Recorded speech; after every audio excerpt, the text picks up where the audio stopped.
Hey everyone, welcome to Paranormal M. Still having trouble falling asleep? Don't stress. Hit that subscribe button and turn on notifications so you don't miss any new videos. I'm here to help you relax and drift off with paranormal stories from all around the world. And if you're cool with it, share your own paranormal experiences with me too. I absolutely love what I do. Alright, let's not waste any more time. Let's jump into tonight's paranormal stories. Okay, so this happened a while ago, and even now, talking about it makes my chest feel tight. I'm not someone who jumps straight to ghosts or whatever, but this night, it changed something in me.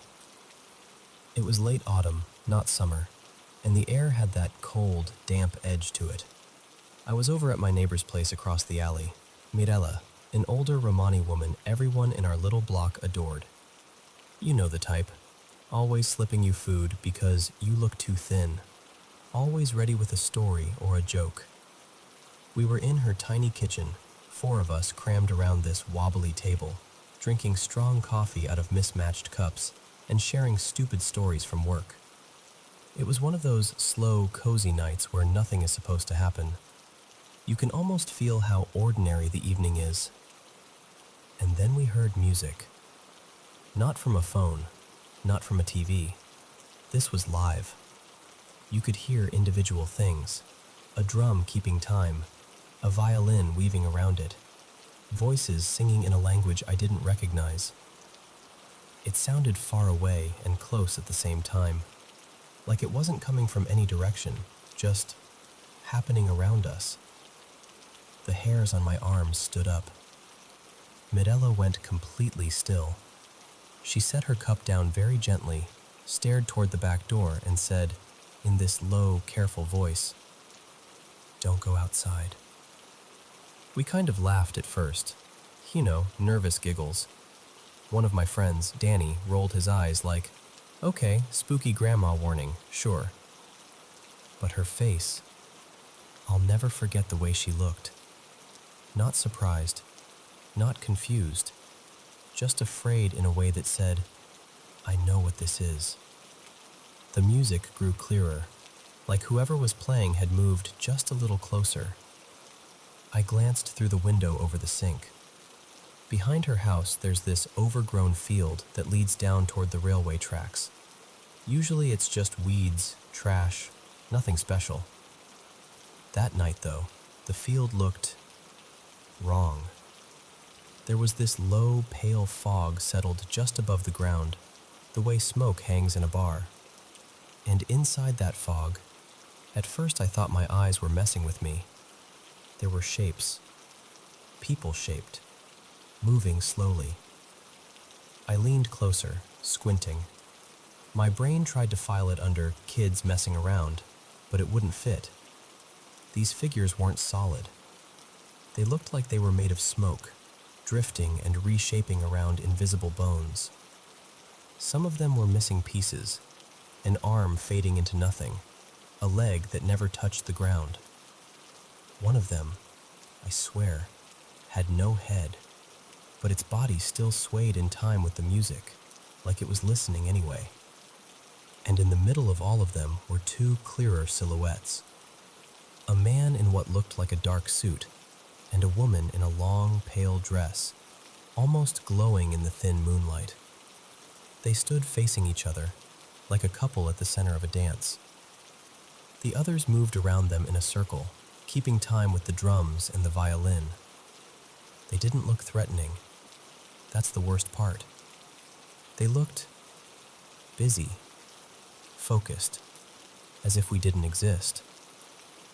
Behind me, I heard Mirella whisper, almost to herself, "They're dancing the wedding again." I turned. "What do you mean, again?" She didn't answer that part. She just said louder, "Nobody goes out. Not while they're here.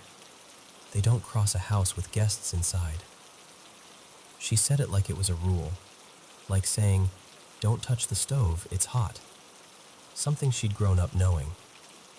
My other friend, Lena, shook her head, but you could see the curiosity in her face. "I want to see where it's coming from," she said. "It's just music."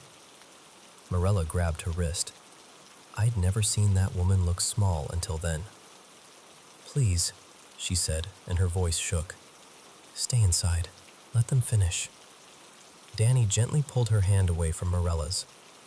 "We'll be right back," he joked. "If the ghosts want me, they can leave a voicemail." I remember wanting to stop them and not moving. I just stood there like an idiot, watching as they slid the bolt, opened the back door, and stepped into the night. We crowded at the window. They walked across the patchy grass toward the fog. The music changed as they moved, like someone had turned the volume down for a beat. The circle of fog people slowed. Then, almost in sync, all of them turned. Every face, if you can call them faces, shifted toward Danny and Lena. The fog thickened around their legs first, then their waists.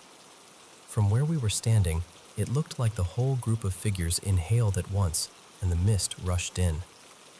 I heard Lena say something like, "Do you feel that?" But her voice sounded muffled, like it was coming through water. Then the fog swallowed them completely, just for a second. The music hit one sharp, loud note, like a bow snapping across strings, and everything went silent. The haze loosened. The circle of figures drifted back into their slow dance, reforming around the couple in the middle. The drum picked up its beat again. Danny and Lena were gone. No scream, no running, no sound of footsteps. One heartbeat they were there, half lit by the porch light, and the next, the space they'd taken up was just empty night. I don't even remember deciding to move. Suddenly I was outside, breath burning in my throat, Morella behind me, shouting words in her language that I didn't understand. We ran to the spot where I'd last seen them. Nothing. No footprints in the wet grass, no dropped phone, no torn fabric. Just cold air and that fog, already starting to thin out. The music faded, drifting further away, like it was walking itself down the tracks. We called the police. Of course we did. There were statements, searches, flashlights sweeping through the field and along the tracks, dogs brought in, questions repeated over and over. What exactly did you see? Could they have decided to leave together? Are you sure they didn't say where they were going? Try telling people they got taken by music and smoke people at a ghost wedding. Watch how fast their faces shut down into polite disbelief. Days turned into weeks. No calls, no bodies, no cards from a new life somewhere. Just absence. Their social media accounts froze in time. Their rooms stayed half messy, half lived in. Their families kept hoping. I kept replaying that moment with the fog in my head like a loop I couldn't pause. Morella never moved away. She still lives in that house. Sometimes, when I pass by, she's sitting on her little front step with a blanket over her knees, staring toward the railway at the back. She told me, quietly, a couple of years after it happened, "It doesn't happen every year, only when the date lines up right." I didn't ask what that meant. I'm not sure I want to know how often right is. But she said this: "On some nights, when it's cold and the air is heavy, I hear the drum again. It starts soft, like someone practicing far away. If I look out too long..." She paused, and her eyes got shiny. I forced myself to ask, "Have you seen them? Danny and Lena?" She nodded once, very slowly. "Yes, they're holding hands. They look so young. They always look the same." I asked her why she stayed there if she knew all this. Why not move? She just shrugged and said, "Someone has to keep the door closed." I still don't know what happened that night. I've gone over it in my head 1,000 times. Maybe it was some kind of shared hallucination. Maybe there's an explanation that fits into science and physics and all the things that make the world feel safe and predictable. But here's what I do know. Before that night, I was the person who heard a ghost story and laughed it off. I'd say, yeah, spooky, sure, and then scroll on. Now, when I'm walking home late and the fog is sitting low over the ground, and I think I hear music that doesn't seem to come from anywhere, I go inside. I lock the door. And if you ever find yourself standing in the dark, with a strange melody drifting over the fields and a mist curling around your feet, please, don't be clever. Don't be brave. Just stay inside.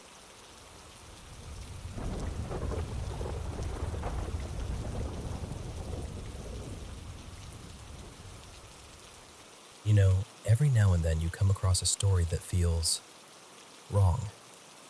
Not because it's gory or because it has some monster jumping out at you, but because even saying its name feels like you're poking at something that doesn't want to be touched. For me, that story is Ushi no Kubi, the cow's head. I stumbled on it when I was doing research for a video about Japanese ghost stories. At first, I thought it would be just another creepy folktale, like a yokai with a tragic backstory, or some vengeful spirit haunting a village. But this one was different, because with Ushi no Kubi, there is no story. No plot written down anywhere, no clear author, no beginning, no middle, no end you can point to. All anyone seems to agree on is this: it's supposed to be the most terrifying story ever told. And that's it. Just a name, the cow's head. Somehow, that alone is enough to scare people. So here's what we do know, if know is even the right word. The whispers about Ushi no Kubi go back to Japan's pre-modern times. In some rural areas, when the land was dry and people were desperate for rain, villagers would perform rituals involving cattle. Some stories say they would take the severed head of a cow, or sometimes just its blood, and cast it into a river or a well, praying for rain and survival. It was an offering, one life given in hopes of restoring balance. To them, it wasn't evil, it was sacred, a bargain with something bigger than themselves. But as times changed, those rituals started to look barbaric. People demonized them. The image of the cow's head slowly shifted from sacred offering to something you're not supposed to touch or talk about.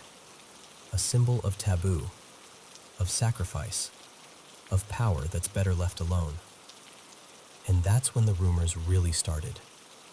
Some say that in the late Meiji, or maybe early Showa era, the details always change, which is fitting, there was a thin little book called Ushi no Kubi.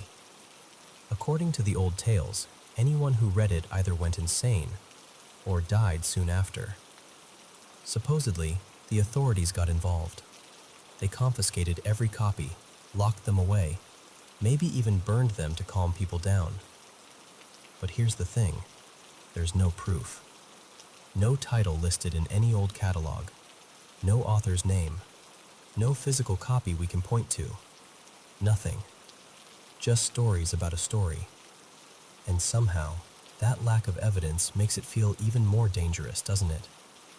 The less people know, the more they fill in the blanks with their own fears.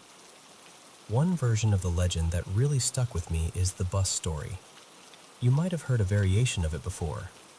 They say there was once an elementary school teacher, I'll call him Mr. Hayashi, who took his students on a long bus trip for a school excursion. It was one of those slow, sleepy rides through the countryside. Kids chatting, some dozing off, fields rushing by outside the windows. To pass the time, Mr. Hayashi suggested they tell ghost stories. The students loved the idea. They took turns sharing the usual tales, bathroom ghosts, cursed tunnels, things like that. Everyone laughed and squealed, and it was all harmless fun. Then, when it was his turn, Mr. Hayashi smiled and said something like, "All right, I'll tell you a story that even adults are too afraid to say out loud. It's called Ushi no Kubi." The moment those words left his mouth, the mood shifted. But he brushed it off. Maybe he thought it would be fine. Maybe he didn't really believe the rumors. So he started telling the story. And that's where things get fuzzy, because no one remembers what he said next. The only thing people agree on is what happened to the bus. Partway through his telling, the bus suddenly lurched and screeched to a stop. The driver's hands were locked around the steering wheel, knuckles white. His face had gone completely pale. Sweat poured down his forehead like he'd just run a marathon. Some students fainted on the spot. Others screamed uncontrollably or burst into tears. A few curled up on the seats, shaking, as if they were trying to shut something out. When other teachers and staff later tried to ask the kids what they had heard, they just shivered or started crying again. Some said they remembered Mr. Hayashi opening his mouth, and then nothing. Just a blank. As for Mr. Hayashi, the man who told the story, they say he was never the same after that trip. He stopped joking with his students, stopped chatting in the teacher's room. He became distant, quiet, like a piece of him had been left on that bus. Some versions say he fell into a deep depression. In others, he simply left the school one day and never returned. But no matter which version you hear, one detail is always the same. Nobody remembers the content of the story he told. They only remember the name, Ushi no Kubi. That's the heart of this legend. It's not about what's inside the story. It's about the whole around it, about the terror that lives in what we don't know.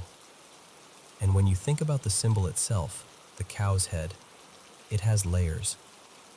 In Japanese culture, cows are complicated. They're symbols of strength, patience, and endurance, but they're also linked to sacrifice and death. Historically, when a cow's head was used in a ritual, it wasn't just an object. It was like a vessel, a bridge. People believed it could connect humans and the divine, that through it, they could negotiate with fate.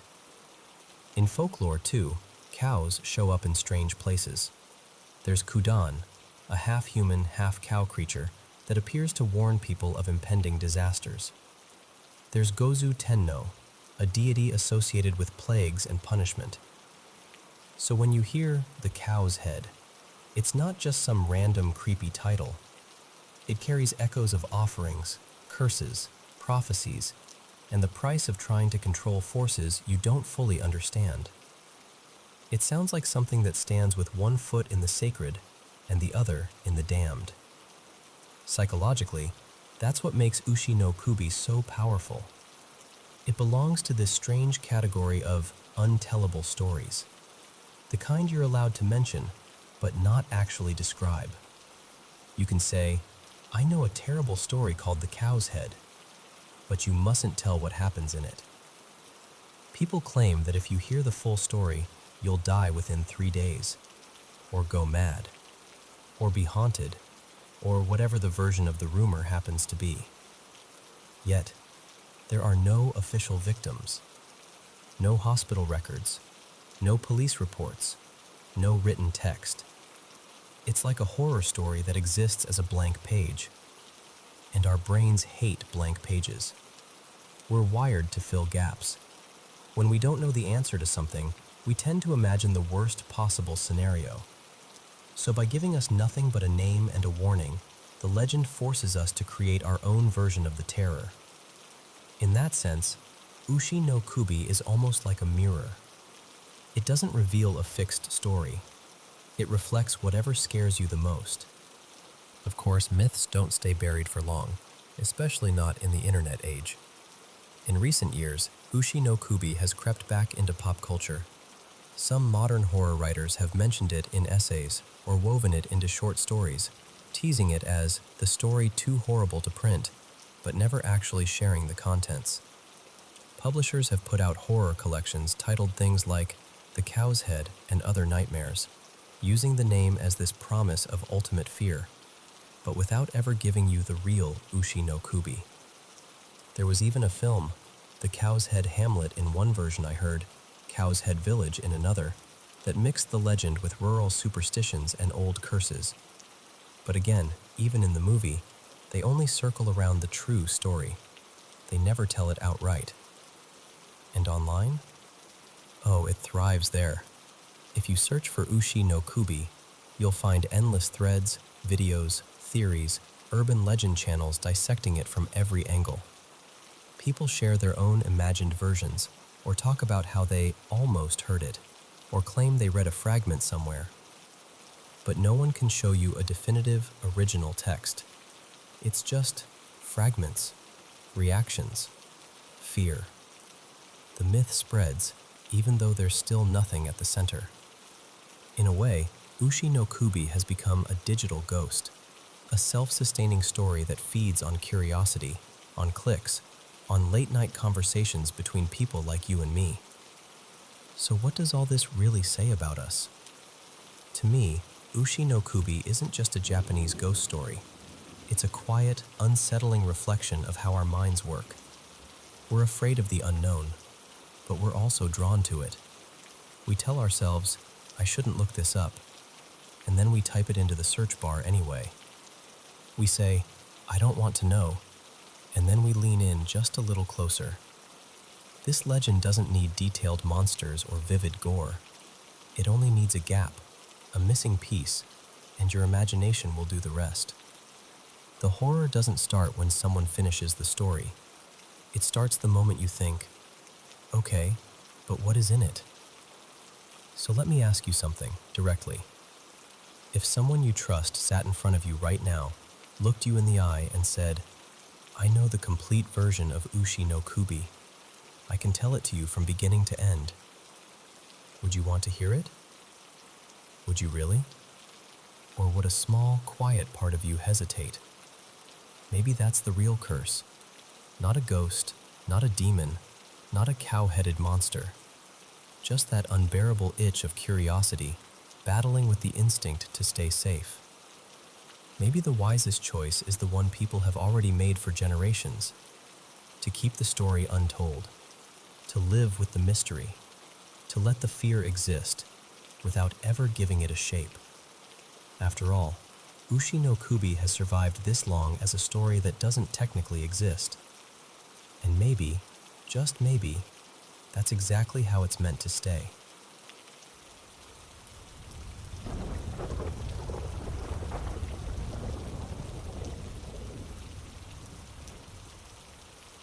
You know, when people talk about Scotland's Highlands, they usually go straight to the postcards in their mind.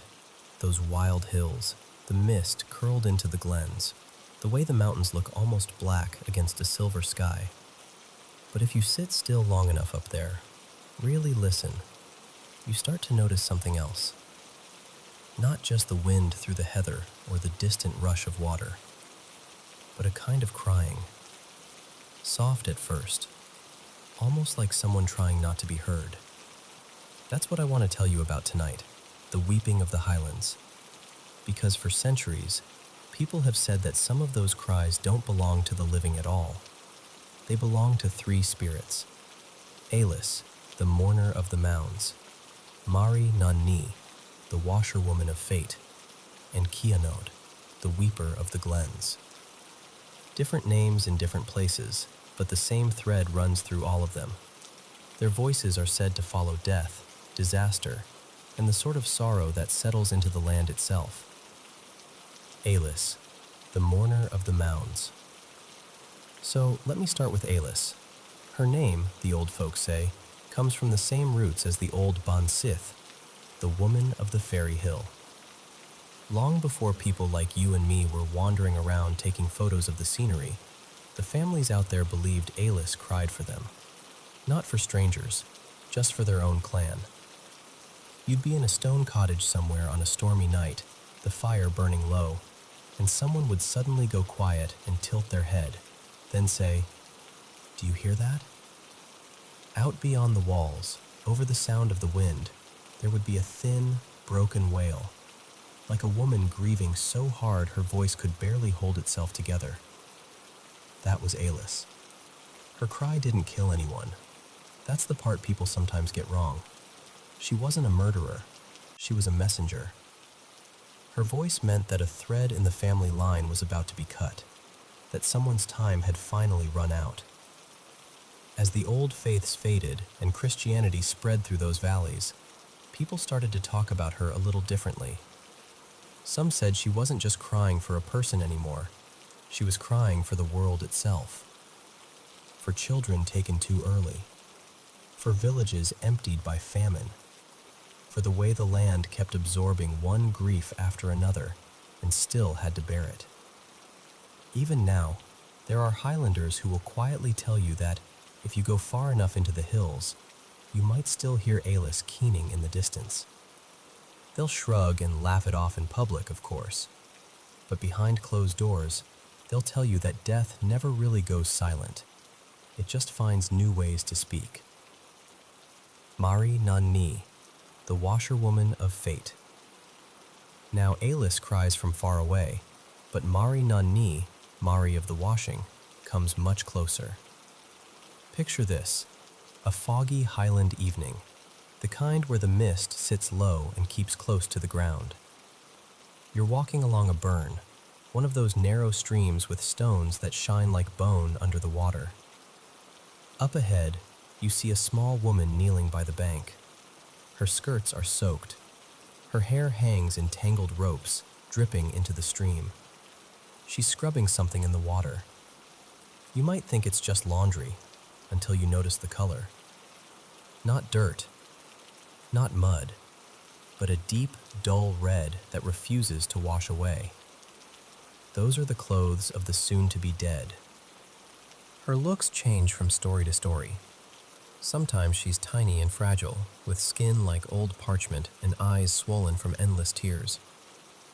Other times she's almost monstrous, her limbs too long, her feet webbed like a creature of the loch, or her breasts dragging in the water as she bends over the stones. But the rules around her stay mostly the same. If you stumble upon Mary and manage to approach her before she notices you, you have a chance. You can ask her whose clothes she's washing, and she'll tell you who stands on the edge of death. Some say if you gently take the cloth from her hands, you can even trade the fate she's working on for your own, though that's a dark bargain to make. If she sees you first, though, well, then it's your shirt she's wringing out, your blood she's rinsing from the sleeves. People in the Highlands used to whisper that this was why you should never walk alone by certain streams after dark. Not because something would attack you, but because you might learn more about the future than your heart could bear. Kionod, the weeper of the glens. Then there's Kionod, not seen, only heard. While Mary is all about the intimate, personal end of things, one life, one shirt, one final breath, Kionod belongs to the big disasters, the ones that leave whole families, even whole valleys, changed forever. Her name, in some stories, just means the keening one. She doesn't show herself. She doesn't wash clothes. She doesn't stand at anyone's door. Instead, she is the voice in the glen before the worst happens. People heard her long before famous events, they say. Low, heartbroken wails along the sides of the hills, sobbing that rose and fell with the wind near the lochs. Sometimes it sounded like one woman crying, sometimes like a chorus of them. One of the most repeated tales is tied to the massacre at Glencoe in the late 1600s. In the days before the soldiers began their work, there were reports of a woman's voice echoing through the valley at night, crying as if her heart had already seen what was coming. They say Kionod doesn't just mourn the dead.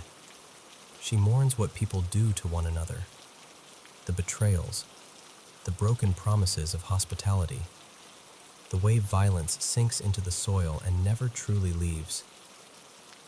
In that way, she's not just a ghostly warning. She's the sound of the land itself grieving. The abbey that wouldn't be silent. You might be thinking, all right, but those are old stories, legends. That's different from real life, isn't it? Let me tell you about a Sunday morning that blurs that line a bit. In the middle of the 1700s, at a place called Fern Abbey up in Easter Ross, there was a collapse during a church service. The old roof finally gave way. Stone and timber crashed down onto the congregation. Dozens died. Some say 30, others say nearer to 40. For our purposes, let's just say it was far too many. In the week leading up to that service, there were reports from the area around Loch Slinn. People heard weeping. Just one woman's voice, they thought, on nights when the water lay flat as glass. No one could see her, but they could point to where the sound seemed to drift from. The far, shadowed shore. There was a young girl from a village a little way off, Cromarty. She swore that, one evening, she'd seen a tall, pale woman standing knee-deep in the loch, washing what looked like a stack of bloodied linen. The girl told her family. They scolded her for making things up. She told the neighbors. They laughed and told her she'd been out too late and frightened herself. Then the roof fell.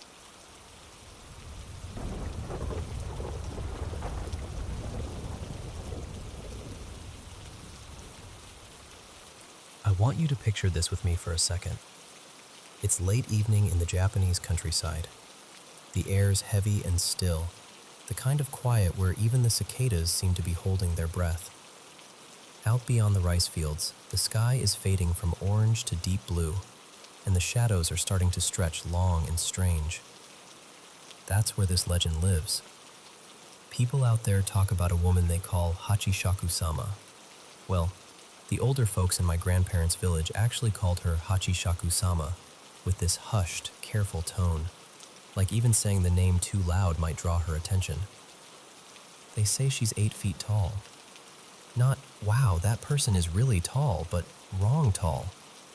Too tall to be human. She appears in a long white dress, something like a summer gown, and sometimes a pale coat over it, and she wears this wide-brimmed hat that hides most of her face. If you see her standing next to a stone wall or a fence, her head and shoulders rise high above it, like she doesn't quite fit inside our world. But it's not her height people are really afraid of. It's the sound she makes. They say you don't see her first, you hear her. A strange, hollow, almost playful sound, like someone trying to imitate the noise of an old train or a distant bell. Po, po, po, po. Soft at first, like it's far away, then closer. And once you hear that sound, according to the legend, she's already chosen you. It doesn't matter who you are, kid, adult, grandparent. Once Hachishaku-sama sets her eyes on you, you're supposed to disappear within a few days. No explanation, no body, no trace. Just gone. People in the village say she isn't just a ghost or a demon. She's something older, something that was sealed away a long time ago with prayers and rituals. And as long as those seals hold, she can only drift along the borders of farmland and forest, watching.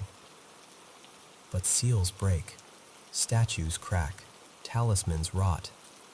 And that's where the story I heard really begins. It wasn't some ancient folktale at first. Back in the late 2000s, someone posted about her on an old Japanese bulletin board site, kind of like a huge anonymous message board. The post was just titled something simple, like, "About that tall woman from my grandparents' village." And at first, people thought it was just another scary story. In the post, the storyteller was a kid at the time. Let's call him Ren. Ren said he was staying at his grandparents' place in a quiet rural village one summer. You know the kind of place. Narrow roads, low stone walls, fields stretching out on all sides, and a house that smells like tatami mats and old wood. He'd spend his days catching beetles, playing with the neighbor's dog, just wandering around without a care in the world. One afternoon, he was sitting on the veranda, legs dangling, sipping barley tea and staring out at the fields. It was hot and still, and the air had that sleepy hum to it. that's when he heard it. Po, po, po, po. At first, he thought it was just someone messing around, maybe kids playing with a toy or some strange bird call. It sounded dull and echoing, like it was bouncing off something far away.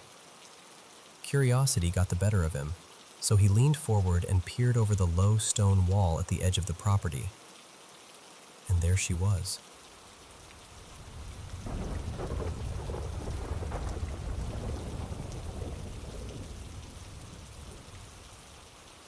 So, let me just start from the beginning. After I put up the trail cams, the motion sensor lights, and a few other security things around the property, everything actually calmed down for a bit. For a couple of weeks, it felt like life was finally going back to normal. I could sit on the porch again without feeling like something was staring at me from the trees. But this last week has been an absolute nightmare. Saturday night, I was inside watching TV when I heard something slam onto the roof. Not a branch, not a squirrel. This was heavy. I've got a metal roof, so the sound just exploded through the whole house. My heart dropped into my stomach. I wasn't about to run outside in the dark after everything that's happened out here before, so I waited until morning. Next day, I go out there and I find the rock. This thing was big, about the size of a bowling ball, maybe a little smaller, and it looked like it had just been pulled out of a creek. Wet, moss on one side, bits of mud packed into the cracks. I just stood there staring at it, trying to wrap my head around it. Here's what messed me up the most. None of my sensor lights had gone off, not one. So whatever threw that rock had to be standing just far enough back in the tree line to stay out of the light, but close enough to hit the roof. That's not a kid messing around. That's someone, or something, who knows exactly where the edge of the light is. The following night, Sunday, was dead quiet. Almost too quiet.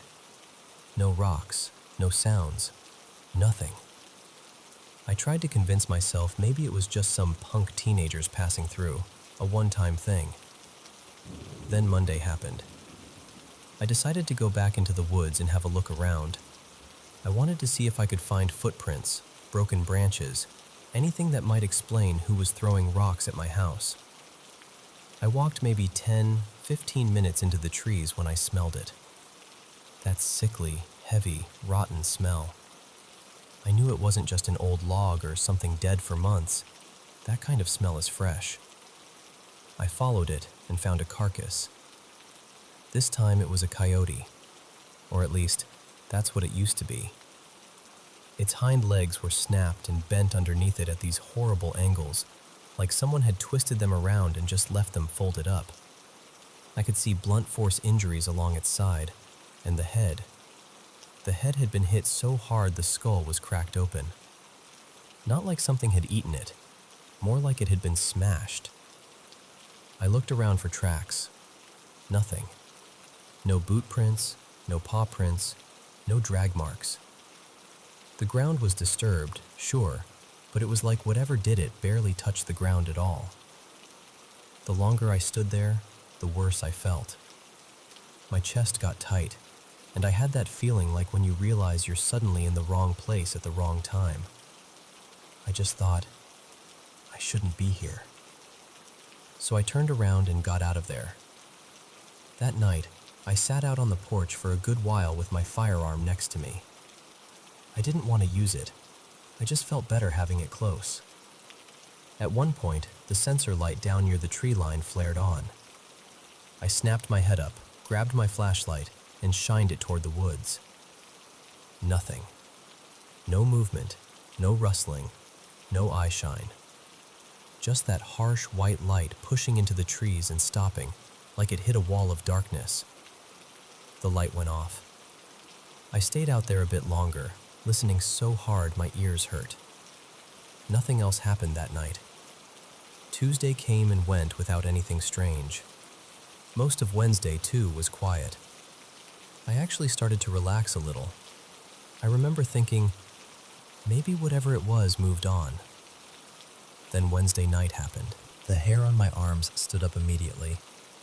I got that feeling, like someone had just walked into the room and was standing behind me, staring, even though I was outside.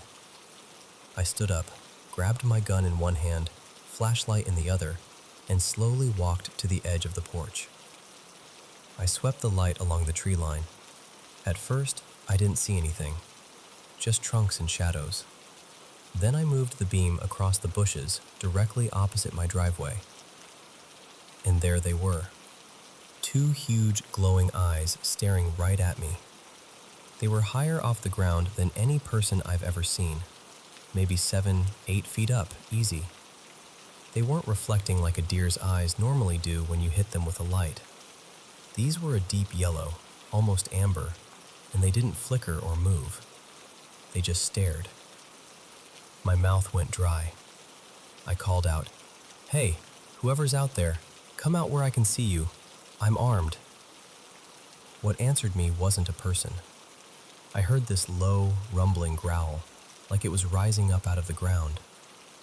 It didn't sound like anything I've ever heard in the woods before. It sounded wrong. Almost like there was more than one voice layered in it, if that makes any sense. Like something out of a movie, but real. I thought about firing. I really did. But the way that sound hit me in the chest, the anger in it didn't feel scared of me at all. If anything, it sounded offended. Like I just challenged it and it was deciding what to do about it. Then, just as suddenly as it started, it turned. I watched those eyes glide sideways, then dip down as whatever it was moved back into the trees. It didn't crash through the brush like a bear or a person would. It was weirdly quiet, just a few soft rustles, and then nothing. I took one step off the porch to follow and instantly got this gut-deep warning, like my whole body just shouted, "Nope." So I listened. I backed up, went inside, and locked every door and window I have. I didn't sleep at all that night. Every time I started to nod off in the chair by the living room window, one of the sensor lights outside would flash on. Not just one either, different ones in different parts of the property. Front yard, side of the house, near the shed. I'd get up, look, shine my flashlight, and see absolutely nothing. This went on at least 3 times. By morning, I felt like I'd been awake for a week. Thursday and Friday were mostly quiet. I did hear one strange vocalization way off in the distance on Thursday evening, kind of like a scream mixed with a moan, but it was so far away I couldn't be sure what it was. Could have been an animal, could have been my nerves. At that point, I honestly didn't trust my own senses. Then came Saturday. Saturday around sundown, I decided I wasn't going to hide inside. I pulled a chair out to the usual spot on the porch, set my flashlight and firearm where I could grab them in an instant, and sat facing the tree line. I told myself I'd stay out there until I either saw something or got too tired to keep my eyes open. For hours, nothing. Crickets, occasional breeze, an owl somewhere back in the woods. It was almost peaceful. Close to midnight, I was just starting to think about going in when I heard movement directly in front of me. Not off to the side, not far away, straight ahead, in the same patch of woods where I'd seen those eyes before. Leaves crunching, something shifting its weight. Slow, deliberate steps. I stood up, grabbed my gun, and pointed it toward the sound, my flashlight ready but not on yet. I didn't want to blind myself in case it rushed me. I waited. My heart was pounding so hard I could feel it in my neck. For a few seconds there was nothing, just silence. Then all hell broke loose. It sounded exactly like a hailstorm, but the sky was clear. I stumbled, almost fell, and that's when I fired a warning shot up into the air. The second the shot rang out, the barrage stopped. For half a heartbeat, everything went quiet. Then I heard it. A scream tore out of the woods, high, long, and absolutely full of rage. I've never heard a human scream like that. I've never heard an animal scream like that either. It was... I don't know how to describe it. It had this feeling in it, like I'd heard its pride more than anything. Right after the scream, something huge took off deeper into the forest. I could hear branches snapping, bushes whipping, heavy footfalls pounding the ground. Whatever it was fast. Faster than anything that big has any right to be. And then, it was gone. I was shaking. I'm not gonna lie, I was scared out of my mind. But I still sat out there for another couple of hours, just in case it came back. I told myself that if it did, I wasn't firing into the air next time. Thankfully, nothing else happened that night. Now it's Monday. I've had maybe a few hours of broken sleep in the last few days. I'm exhausted, and yeah, I'm terrified. I can admit that. I know how this all sounds. If I was on the other side of this, just hearing the story, I might roll my eyes and think it's made up. But I swear to you, on my mother's grave, every word I'm telling you is true as I experienced it. The rock, the carcass, the eyes, the growl, the scream, the rocks hitting my house. My buddy Mark told me to come stay with him in town for a while, and honestly, I'm starting to think I should have taken him up on it. But this is my home. I've put everything I have into this place. I don't want to be chased out of it. I'm sharing this because I don't know what else to do.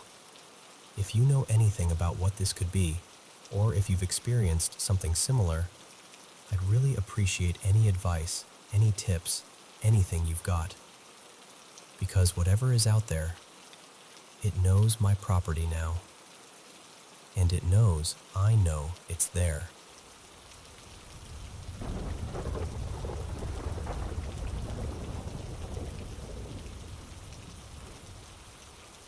So, let me tell you what's been going on in my house, because at this point, I honestly don't know if I'm being paranoid, or if something really is going on.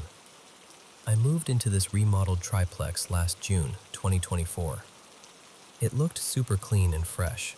New floors, new paint, the whole Pinterest thing. So I wasn't expecting anything weird.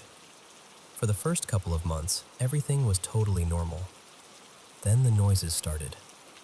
It's always toward the back of the house, right by my room. At first, it was just these random banging and scratching sounds. My roommate Maya and I figured it was our neighbor or his big old dog bumping around next door. But then it kept happening when we knew they were out of town. No car in the driveway, lights off, total silence over there. And yet we'd still hear this knocking and scratching along the back wall. One night it got so loud that Maya literally sat up on the couch and said, "Is someone at the back door? That sounded like pounding." We checked. Nobody was there. Back gate was locked. Porch was empty. It wasn't every night, just often enough that we couldn't totally ignore it, but random enough that we'd laugh it off and blame the wind or the pipes. You know how you do that thing where you gaslight yourself so you can still sleep? Yeah, that. Then the other stuff started. So the bathroom closest to my room, same part of the house as the noises, has this little cabinet over the toilet. I kept finding the cabinet door open. At first, I thought it was a bad hinge or that one of my roommates was just forgetful. I tightened the screws, closed it firmly. Next day, open again. I finally asked, "Hey, is one of you leaving the cabinet door open all the time?" They both looked at me like I was accusing them of a crime. They were like, "No? We thought you were doing that. We've noticed it open too." Around the same time, my bedroom closet door started doing this thing. I'm super particular about that door because my cat, Nori, used to pee in closets when she was stressed in my old place. So I always make sure it's shut. It has one of those old knobs where you actually have to turn it all the way to get it open. It doesn't just drift or pop open on its own. But I'd come home from work or from hanging out with friends, walk into my room, and the closet door would be cracked open. Not wide, just open enough to notice. The first time I thought, okay, I must have rushed out and forgotten. Then it happened again, and again. And after like the fourth time, I was like, no, I know I closed you. We kept telling ourselves, it's just an old house. Houses settle. Doors shift. You know, everything kind of escalated 2 weeks ago. We decided to have a small get-together. Nothing huge, just a handful of friends on the back patio. Music low, snacks, drinks, typical weekend stuff. My friend Lila brought her new boyfriend, Daniel. It was his very first time at our place. He had absolutely no idea about any of the weird stuff. No ghost stories, no hints, nothing.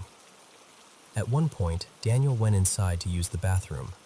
Again, that same bathroom near my room with the weird cabinet. We were all still outside, talking and laughing. Later that night, after most people had left, Lila told me what Daniel had said on the drive home. Apparently, when he came out of the bathroom, he heard loud banging down the hallway, toward the back, right by my room. He thought we were playing a prank on him, like trying to spook the new guy. Then he told her something that honestly gave me full-body chills. Here's the thing. My bedroom door had been shut the entire time, and every single person was outside on the patio. No one was in the hallway. No one was in my room. Lila only told him later about the noises and the doors. He had no context when it happened. That's when it started feeling less like quirks of an old house, and more like something else. We found out from our landlord that my room used to be a kid's bedroom before the remodel. For some reason, that has just stuck in my head. A small figure, a child's room. Everything centered on that part of the house. And then there's Nori. Since we moved in, she has been peeing on my bed once or twice a week. She has never done this in all the years I've had her. I took her to the vet, full workup. No UTI, no kidney issues, blood work totally normal. The vet said it might be stress. When I thought about the timing, I realized it started around the same time as the banging and scratching. It wasn't immediate when we moved in, just once the weird stuff started, so did the bed peeing. Lately, she's been extra clingy at night. This cat has never been a cuddler. She's always been Miss Independent, foot of the bed, chair in the corner, anywhere but right next to me. But for the last month or so, she's been sleeping pressed against me, right up against my side or my chest, every single night. If I roll over, she scoots closer. All of that together, the sounds, the doors, the guest who saw something, my cat acting totally out of character. It just feels like more than old house noises. It really does feel like something is attached to that end of the house, to my room. We jokingly said we'd sage the place, but recently that's felt less like a joke and more like maybe something we should actually do. For the longest time I kept asking myself, okay, if this is something, is it benevolent? Is it just there? Or is it malicious? I mean, I don't feel like I'm being attacked, but I also don't feel totally at ease. It's like living with a roommate who never pays rent and occasionally freaks you out. And then the scream happened. This was just the other night. I should have updated sooner, but life got busy, and also I think part of me was just trying to pretend it didn't happen. So, 2 nights ago, my friend Evan was over. We were in my room, just hanging out, talking, getting a little snuggly. You know, nothing wild, but definitely in our own little bubble. My roommate Maya was in the living room, watching TV by herself. Doors open, normal evening. We're mid-conversation, relaxed, everything totally fine. And then out of nowhere, we both hear this loud female voice scream, "No!" It was sharp, clear, and it sounded like it came from the foot of my bed. Not the hallway, not the TV. Right there, in the room with us. We both froze instantly. I remember we just stared at each other, eyes huge, not even breathing. It felt like all the air got sucked out of the room. After a second, Evan was like, "Stay here, I'm gonna check." I did not want him to leave, but I also didn't want to walk out there myself, so I just sat totally rigid on the bed while he did a full sweep of the house. He checked the hallway, the kitchen, the bathroom, the back door, everything. Then he went to the living room and asked Maya, "Hey, did you just yell, or was that from your show?" She looked at him completely confused and said, "No? What are you talking about?" He asked, "You didn't hear someone scream no?" And she was like, "No, I didn't hear anything." Here's the important part. The walls in this place are thin. Like, if someone drops a fork in the kitchen, I hear it in my room, muffled, but there. I can usually catch most conversations as this kind of hum through the wall. When Evan came back to my room, he just looked at me and said, "Okay, I definitely heard it. That wasn't just you." We both agreed it was a female voice. We both heard the word no super distinctly. And yeah, that kind of killed the vibe for the night. Afterward, I called another friend of mine, Jess, who's also a vet and pretty open to spiritual stuff. I told her everything, especially about Nori's behavior. She said it's possible my cat is trying to mark the bed as her territory and, in a way, trying to protect me, like she's claiming the space around me as hers.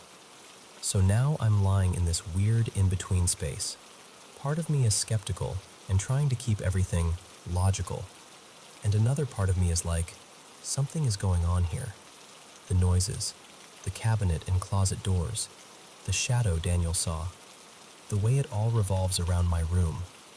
Nori peeing and then suddenly turning into my tiny bodyguard. And now this loud, disembodied scream telling us no, right when things were getting intimate. I don't know if whatever's here is trying to protect me, warn me, or just freak me out for fun, but it definitely feels like things have escalated. We're still talking about cleansing the place, maybe saging, maybe getting someone who actually knows what they're doing to come by. I'm trying to stay respectful of whatever it is, while also reclaiming my space, because it's my home too. So that's where I'm at, sleeping with a clingy cat, listening for bangs in the night, and trying to figure out if the roommate I never invited is actually on my side or not.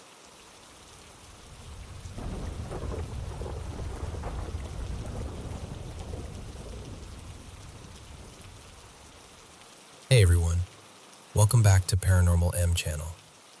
The weather's been pretty cloudy lately. How is it where you are? Drop a comment and let me know. I've been having a blast sitting here sharing paranormal stories from all over the world with you. And if you've ever had a paranormal experience yourself, don't hesitate to send it my way. Don't forget to subscribe and turn on notifications so you don't miss any new videos. Now, switch on your nightlight and get ready for your favorite time of day. Thank you, as always, for listening. It means a lot and really keeps me going. So, this is a story I don't tell often. It still makes my skin crawl a little, but I've reached a point where I can talk about it without shaking. This was about 6 years ago, when I was in my mid-20s. I was a very tired mom with 2 little ones. My son, Milo, who was 3, and my daughter, Aria, who had just turned 2. Aria is autistic, and even back then, she had some really intense behaviors. Meltdowns, self-harming, ripping up anything she could get her hands on, refusing clothes, lining up toys for hours. On top of that, my body was quietly starting an autoimmune war I didn't know about yet. I just knew I was exhausted all the time, and everything hurt. I was also going through a divorce. My ex, Daniel, was still around a lot, because as much as we couldn't stand each other, I really needed the help with the kids. So he was in and out constantly. We argued almost every day. It was not a peaceful home. We were living in this cheap, big apartment just outside of Dallas, in a rough neighborhood. I'd always been a hardcore atheist, like aggressively logical, very everything has a scientific explanation, And if it doesn't, we just haven't found it yet. But the very first time I walked into that apartment, I got this feeling. You know when your stomach drops for no reason? It was like that. And it was coming from this tiny utility closet at the end of the hallway, where the water heater was. I opened the door, looked in, nothing. Just pipes, dust, and a water heater. Still, the air felt heavy, dark. I shrugged it off because, again, science. I told myself I was just being dramatic and we moved in. Months went by. Lots of stress, lots of yelling between Daniel and me, lots of sleepless nights with the kids. Nothing paranormal happened at first, just normal chaos. First incident. One night, after I finally got both kids to sleep, I went to take a shower. We had 2 bathrooms. One worked, one didn't really. I was in the working one, started my shower, and realized I'd left my shampoo in the other bathroom. Now, the way the apartment was laid out, there were 2 bedrooms, each with a door that connected through the hallway. And then there was this little Jack and Jill type setup between one bedroom and the second, non-working bathroom. There was also a door between the bedrooms that I never closed. Ever. I was super paranoid about the kids. I liked to be able to hear everything. So I had this hard rule with myself. Don't lock doors. Don't close anything that would keep me from hearing them. So I step out of the shower, grab a towel, and head to the other bathroom to grab the shampoo. To get there, I go to that door between the 2 bedrooms, the one that is always open. And it's locked, from the inside. I remember just standing there dripping, staring at the doorknob thinking, that has to be wrong. I don't lock this door. I literally never lock this door. The kids were both asleep in their rooms. The front door was deadbolted, and Daniel wasn't there. It was just me. I checked the hallway entrance to the second bathroom, locked too. My heart started pounding. I grabbed one of Daniel's old bowling trophies from the dresser, like I was actually going to go bash in a door and fight some intruder naked in a towel. Not my smartest imagined plan, but I was terrified. I checked the whole apartment. Front door still locked from the inside. Windows latched. Kids sound asleep, untouched. Nothing out of place. Eventually, I managed to unlock the door from my side. I honestly don't remember how. It's a blur. And when I opened it, the other bathroom was just normal. Dark. Quiet. Empty. No signs of anybody having been there. The scratching. Back in the shower, I'm finally trying to calm down, and suddenly, I feel something scratching the backs of my thighs. Like cartoon scratching. Rapid, light, but sharp. Like when a cat runs past you with its claws out, but there was nothing in there with me. I froze, and it kept going, up and down the backs of my legs. I jumped out of the shower, looked down, and there were red scratch marks on my skin. Not deep, but very clearly there. I grabbed my phone, took pictures from a million angles, and sent them to my friend Jess with something like, "Okay, either my shower is haunted or I'm losing it." Jess replied, totally casual, "Maybe it's like poltergeist energy, built up negative vibes or whatever." I remember rolling my eyes, even though my heart was pounding. I typed back, "Sure, or maybe my shower tiles are secretly knives." But those scratches were real. After a few weeks, when nothing else happened, I kind of stuffed it down, decided it didn't matter. The matching scratches, then it escalated. One morning I woke up and had this long scratch going down my left forearm. It was just one line, but it went from my wrist almost to my elbow, like something had dragged a single claw all the way down. I checked the bed, the wall, the headboard, nothing sharp. I didn't sleep with jewelry. There was no reason for it. Later that day, Daniel came over. We were on the tiny balcony, him leaning halfway inside the living room because the sliding door was cracked open and the kids were playing behind us. He's smoking, We're talking, probably arguing about something stupid, and suddenly he jerks his arm back and goes, "Ow, what the hell?" He holds out his forearm, and I swear to you, it has the same kind of scratch. Same arm, same direction, same weird, shallow but angry look.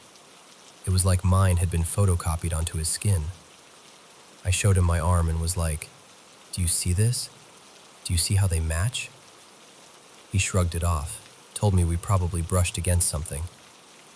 "You're overthinking it," he said. "You're stressed." I tried to let it go. We went inside. I made dinner. We wrangled the kids to the table. At one point, my 2-year-old Aria pulled off her little t-shirt because she hated wearing clothes, as usual. And right down the center of her back was a single, long scratch. Same look, same feel. One clean line, top to bottom. My stomach dropped. I felt cold all over. It wasn't just me anymore. It wasn't just my imagination or my stress. I didn't say anything to her. I didn't want to scare her. But I looked at Daniel like, "Do you see this now?" And he still tried to brush it off. That night, I did not sleep. The handprint. A little while later, I was on the phone with my older sister, Lena. She's religious, very gentle about it, but she believes in angels and demons and all that. I, at the time, did not. I told her about the door, the scratches, how my nerves were shot. She was quiet for a bit, and then she said, "I really think something's in that apartment. You should pray." I rolled my eyes, even though she couldn't see me. "Lena, come on. There has to be some logical explanation." I was standing in the living room, near the big window that looked out over the parking lot. We had these long, white curtains that touched the floor. The AC was off, no fans on, no drafts. It was one of those heavy, still nights. As I'm saying, there's probably a scientific reason, I see the curtain in front of me move. Not a ripple, not a breeze. A clear handprint, fingers and palm, pushes outward from the inside of the curtain. Like someone standing behind it pressed their hand against the fabric and slowly dragged it down. My sister is on the phone, going, "Hello? Hello? Are you still there?" And I'm just staring at this curtain that is now completely still, like nothing had happened. Finally, I whispered, "Lena, something just pushed the curtain." She didn't even hesitate. "You need to pray, right now. Just say whatever comes to your mind and ask it to leave. Ask God to protect you and the kids." And listen, my little atheist self prayed harder in that moment than I ever had in my entire life. It wasn't pretty or poetic. It was more like, "Please, whoever, whatever, just make this stop. Don't touch my kids. Don't touch us. Just leave." I hung up and called Jess again. She came over with incense and a lighter and said, "Okay, we're cleansing this place." We walked through every room, burning incense, speaking out loud, saying things like, "You are not welcome here. This is our home. You have to leave." I felt ridiculous and terrified at the same time. But after that night, things got quiet. For about 2 months, nothing happened. The fork and the water. Eventually, I started to relax. I even let Daniel stop crashing on the couch every night. The kids would go stay with his mom sometimes, which gave me a little break. One day, he took both kids to his mom's house, and I had the apartment to myself for the first time in a long while. It was peaceful. Sun coming through the windows, TV off, just normal silence. I remember thinking, maybe whatever it was is gone. Maybe the incense and all that worked. Later that afternoon, Daniel called to say he was on his way back with the kids, about 10 minutes out. We talked briefly, hung up. I was standing by the half wall that separated the kitchen from the living room, the kind you can see over while you cook. On the counter next to me was a fork from lunch. As soon as I put my phone down, that fork shot straight up into the air. I'm talking almost to the ceiling, in this smooth, impossible arc, and then it clattered back down onto the counter. I just stared at it. I didn't even scream. My brain was like, no, nope, absolutely not. Then I grabbed my keys and ran out the front door. I called Daniel back, totally hysterical, trying to explain through tears, and he was doing his usual, "You're freaking yourself out, it's stress. Calm down, I'm almost there." So I sat on the stairs outside, waiting. When he got there, I was still shaking, still begging him, "Please, just listen to me. Something is wrong with that apartment." We went back inside together. He's rolling his eyes, trying to make jokes, and then we both hear this sound, this sharp, meaty pop, like when you smack your fist into your palm. He suddenly winces and grabs his forehead. "Ow, what the?" When he pulls his hand away, there's a red mark forming, like he'd just been smacked right in the middle of his forehead by an invisible hand. He looks at me, and for the first time, I see real fear in his face. And then, as if that wasn't enough, we hear water. Not a drip, a pouring sound. We walk around the corner toward the kitchen, and water is coming out from the bottom of a completely random wall. Not the sink, not the dishwasher, just the wall.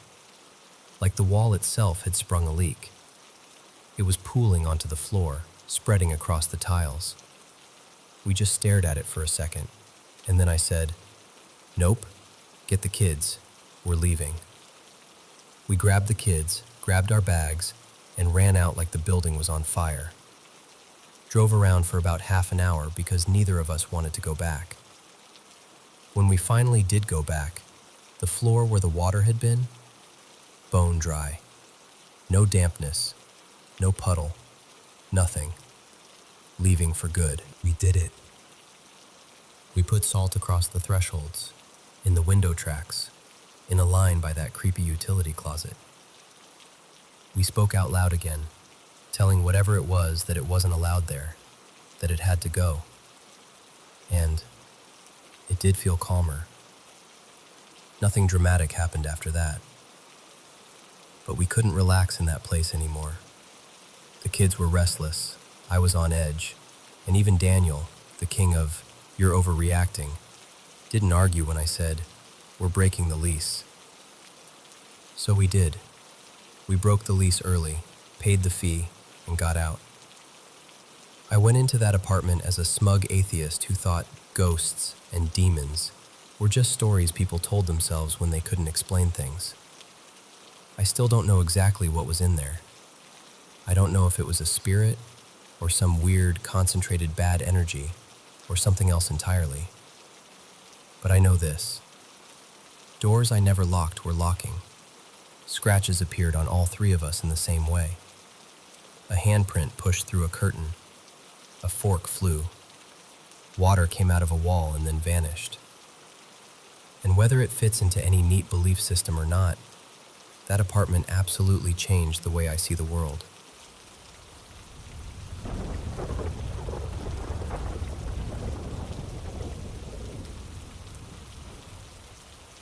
So, okay. Let me just take a breath and tell you this like we're sitting on a couch with coffee. Because this is still the weirdest thing that's ever happened to me. This is my one and only first-hand brush with what I can only describe as a poltergeist. It was the late 90s, 98, I think. I was about 22, living with my boyfriend at the time, Daniel. We were broke in that very particular first place together way, so we rented this cheap little apartment that sat in this awkward gray area between the nice part of town and the maybe don't walk alone at night part. I worked at a little print shop during the day, and Daniel worked nights at a warehouse. So most evenings, we kind of tag-teamed the apartment. I'd be coming home as he was heading out. One afternoon, I got home from work. We chatted for a minute while he changed, kissed goodbye at the door, and he left for his shift.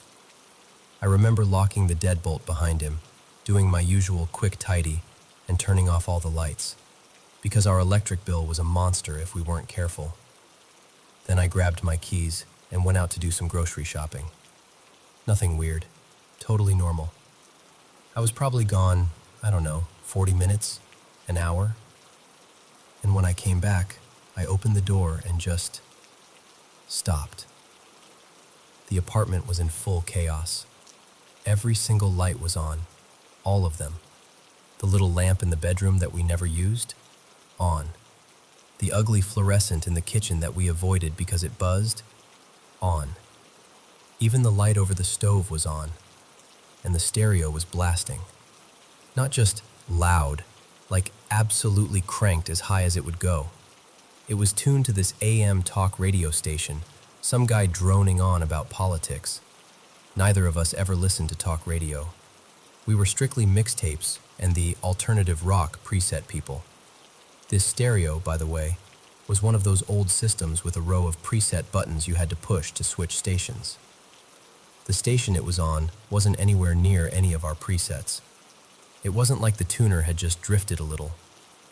I just stood there in the doorway with my grocery bags thinking, okay, no, absolutely not. I knew that I had turned off the lights. It was our habit. It was survival.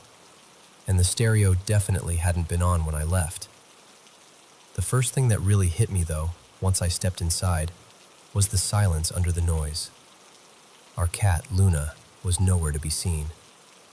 Normally, she would come trotting up the minute anyone opened the door, all chirps and meows, ready for attention. But this time, nothing.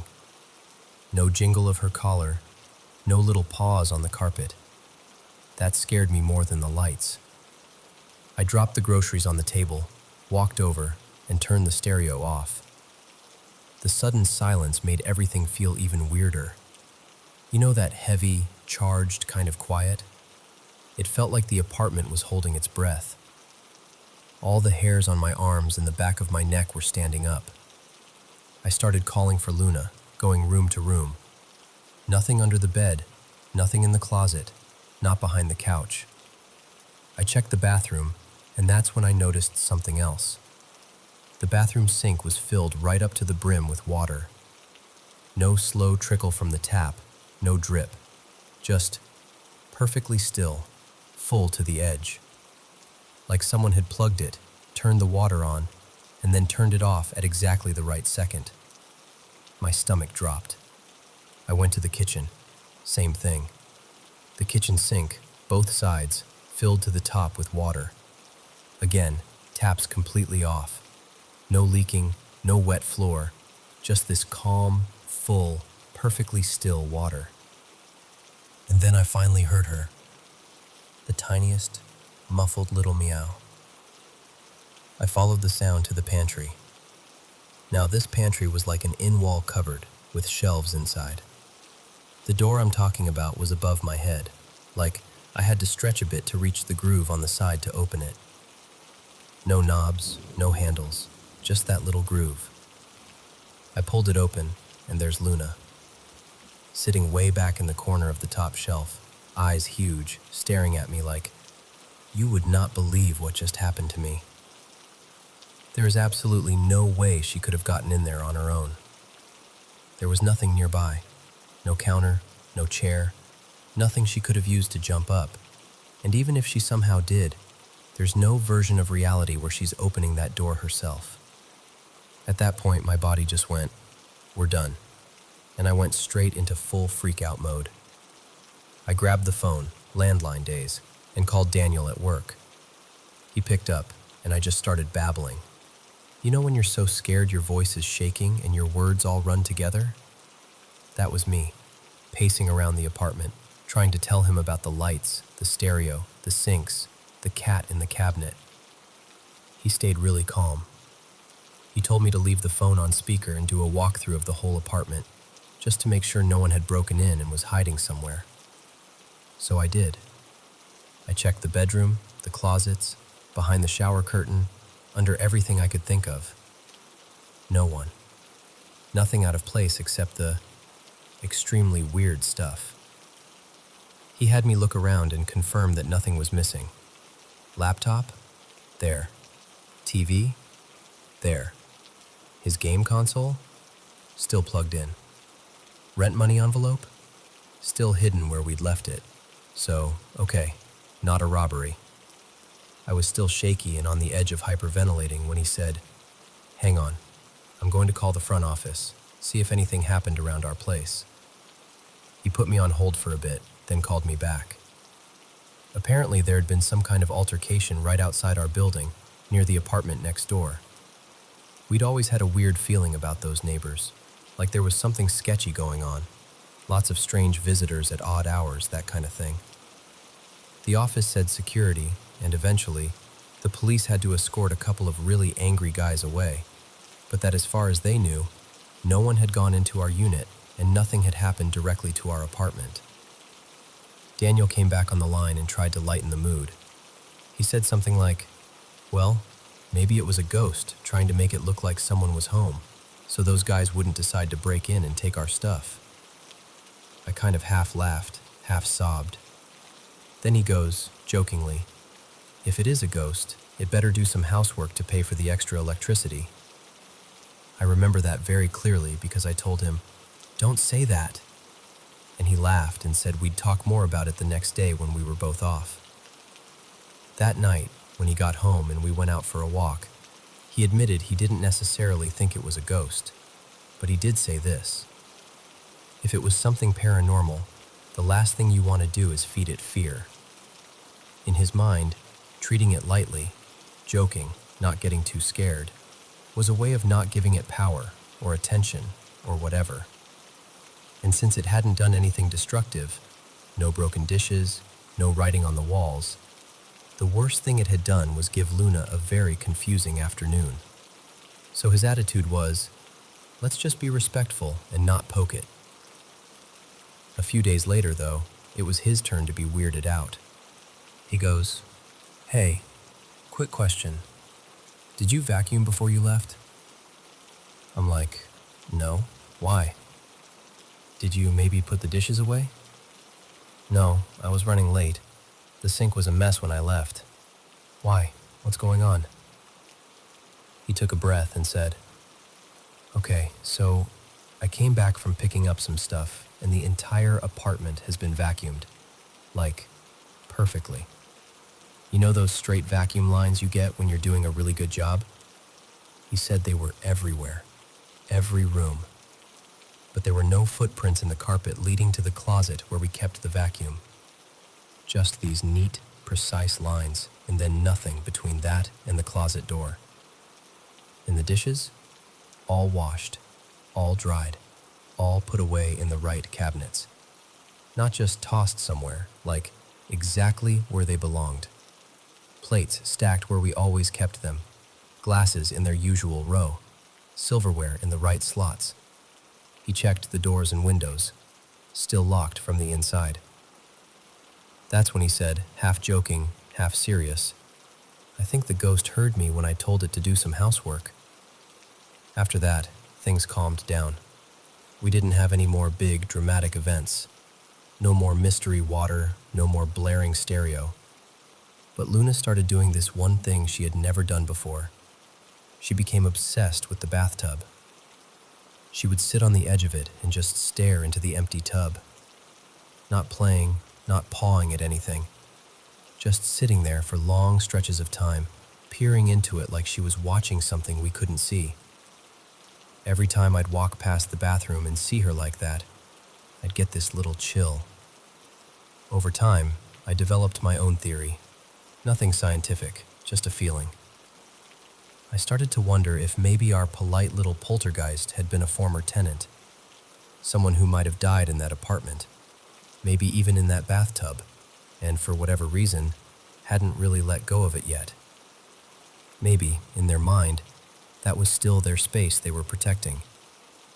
And that night with the argument next door, with angry people outside and who knows what going on, maybe they panicked for us, turned on all the lights, cranked the stereo, moved the cat to a safe little cabinet, filled the sinks as some kind of strange leftover habit or symbol. Who knows? I can't prove any of that, obviously. Maybe there's some wildly rational explanation for everything that happened, and we were just two tired young adults in a weird building at the edge of town. But here's what I know for sure. I walked into that apartment one day, and it was not how I left it. Something, or someone, turned everything on, filled every sink, and gently tucked my cat away in a place she couldn't possibly have reached. And a few days later, something, or someone, vacuumed our floors and put our dishes away better than either of us ever did. So I call it my polite poltergeist story. And whether it was a ghost or not, to this day, I still say thank you under my breath whenever something weird happens but somehow turns out okay. Just in case someone's still listening.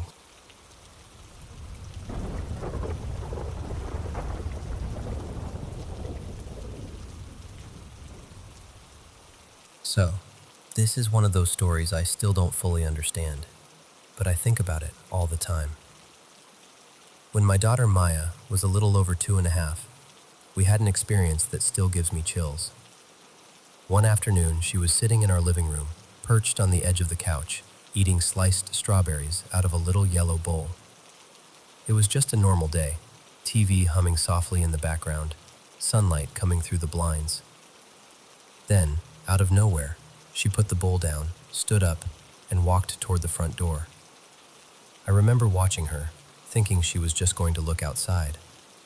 But she stopped a few feet from the door, held out a strawberry in her tiny hand, and started talking in this quiet, polite voice, like she does when she's shy around grown-ups.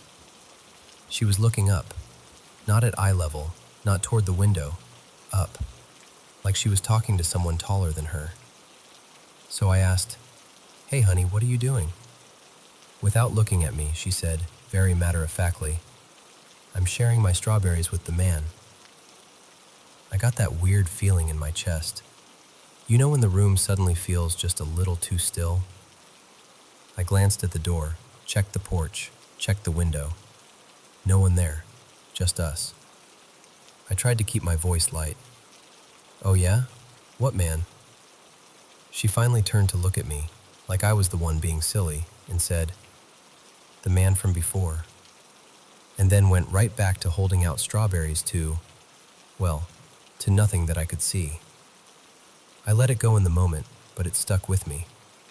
A few days later, early in the morning, she woke up and toddled out of her room. At that time, we had this tall mirror hanging in the hallway, right across from our bedroom door. She walked over, stopped in front of it, and just stared. The air felt heavy. That's the only way I can describe it.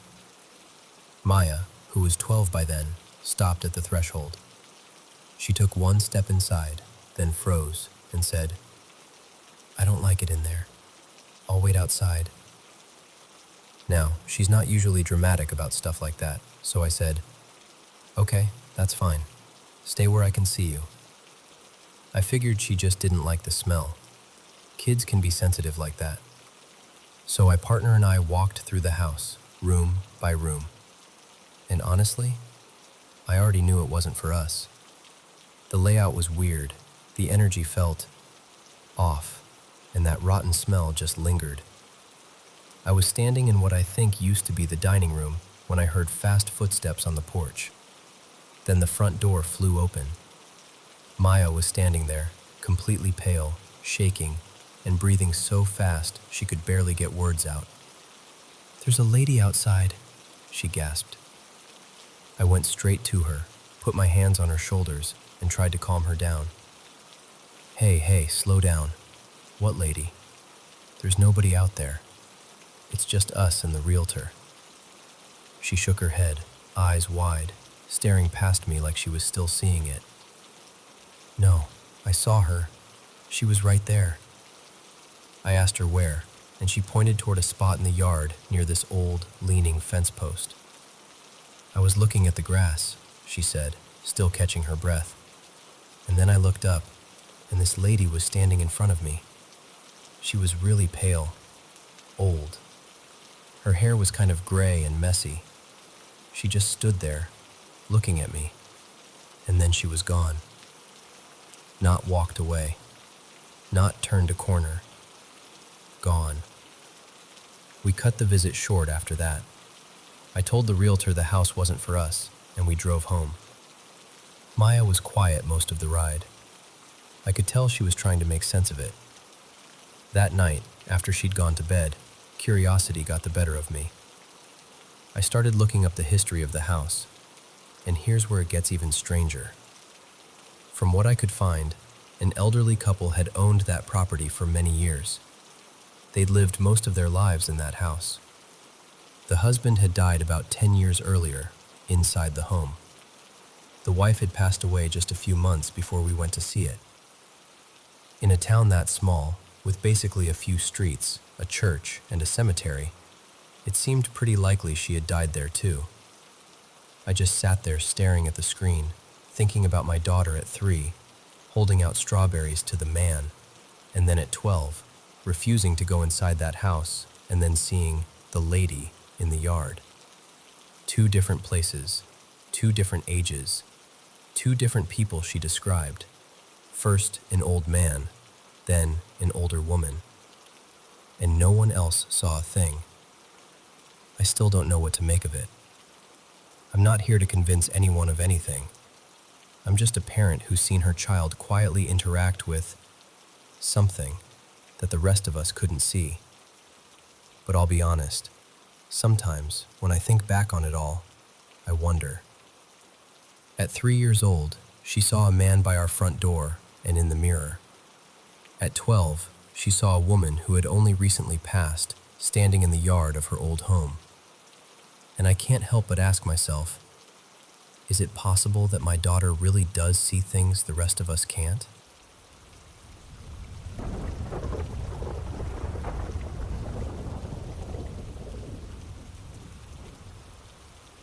So, I can't tell you the name of the university. If I did, anyone in Britain would probably guess it straight away. Just picture one of those very famous universities in central London, not far from Euston, with old brick buildings that always smell faintly of rain and printer ink. That's close enough. When I flew back to London that autumn, it was from Singapore this time. The plane landed in the late afternoon, that gray hour when the sky looks like wet paper. I always book those flights on purpose. You land, you stumble through arrivals, and by the time you drag your suitcase to your room, the only thing left to do is collapse and let sleep pull your body clock into the right time zone.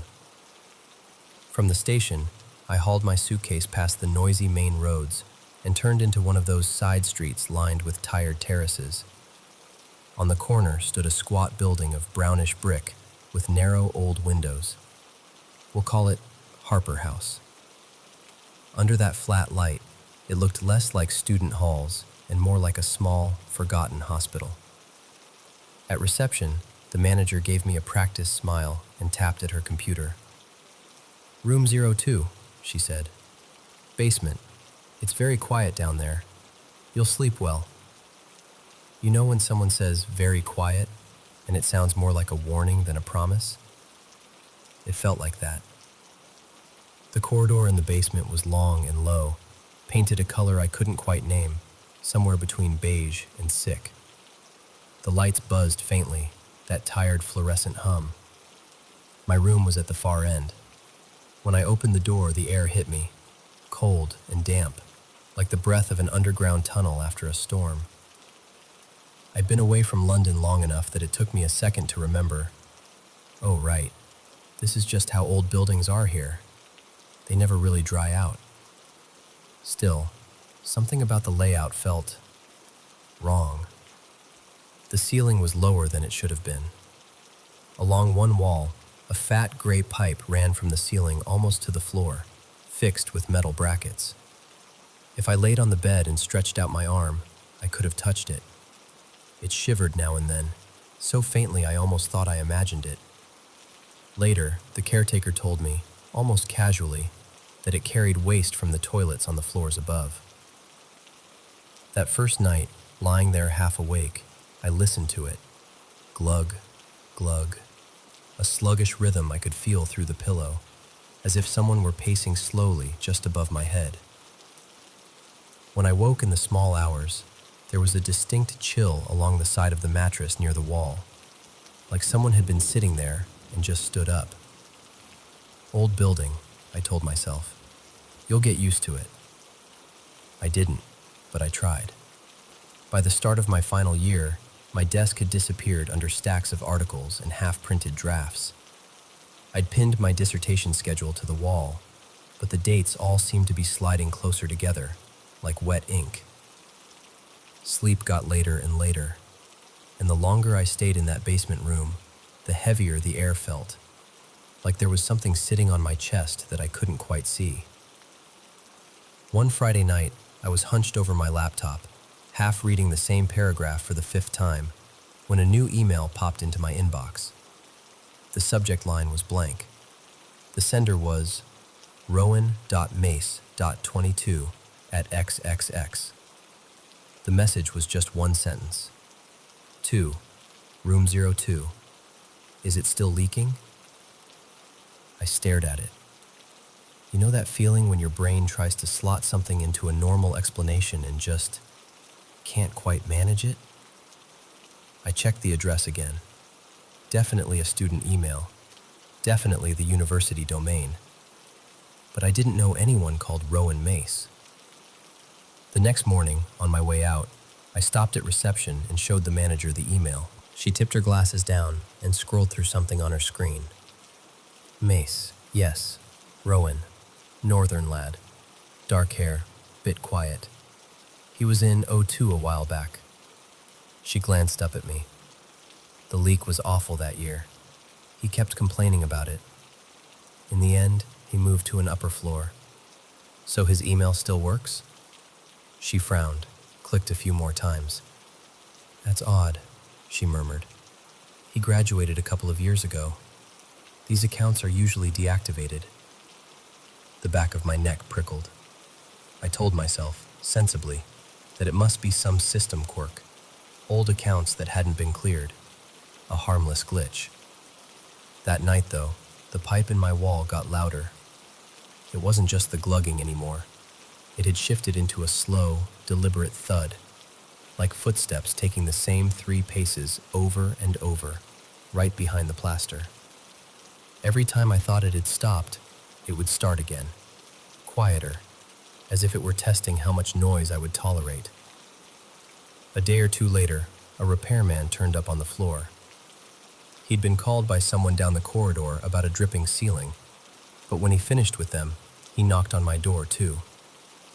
He was in his 50s, maybe, with reddened hands and those watery blue eyes people sometimes get after years in drafty buildings. His badge said E. Harper, and underneath, in tiny print, the university's estates department. Everything all right in here? He asked. Any leaks? I told him about the noise in the wall. He set down his toolbox, unfolded a ladder, and inspected the pipe where it joined the ceiling. He twisted one of the valves gently, listened for a moment, then gave a little nod, as if the building had answered him. Old problem, he said, climbing back down. The water in this place always tries to follow its old paths. What does that mean? I asked. He wiped his hands on his trousers and gave me a small, oddly kind smile. Moisture has a memory, he said. The words lodged in my mind and wouldn't leave, like a song lyric stuck on loop. That night, the sound did quieten, for a while. By October, I couldn't stand the basement smell anymore. You know that mix of dust, detergent, and something vaguely metallic? It clung to my clothes, to my hair, even to my notes. One evening, when the rain was doing that fine, misty thing London rain does, I gave up on working and walked until I found a pub that looked soft around the edges. Warm light, steamed-up windows, people talking just loud enough that you wouldn't feel alone. I'd barely sat down with my drink when a voice beside me said, "You look like someone who's just crawled up from underground." I turned. A young woman sat a few stools away, watching me with a small, amused smile. She had pale skin, freckles across her nose, and red hair twisted into a loose knot. Her eyes were that washed-out blue that looks almost gray in low light. And I know this sounds silly, but my first thought wasn't, she's pretty. It was, she has the same eyes as the maintenance guy. You've got dust on your sleeve, she added, gesturing. Basement room, I said. I think it's permanently in the air down there. I know that smell, she replied. She held out a hand. I'm Rowan Mace. My heart gave a small jump at the name. Rowan Mace. It sounded too close to the email in my inbox. Rowan Mace, for comfort. She told me she studied psychology at the same university. We chatted about classes, about how early it got dark in London, about the horrible carpet in the library. Nothing that mattered, really. But her presence was strangely quieting, like standing under a hot shower after being cold all day. As we left, she said, almost shyly, let's have tea sometime. Proper tea, not whatever they serve in the cafeteria. We swapped numbers. Don't keep the light on too late. It was such an ordinary sentence, but reading it, I felt that small, wrong twist in my stomach again. The name, the email, the basement. I started writing back. Do you know someone called Rowan? And then deleted it. In the end, I just sent, okay, good night.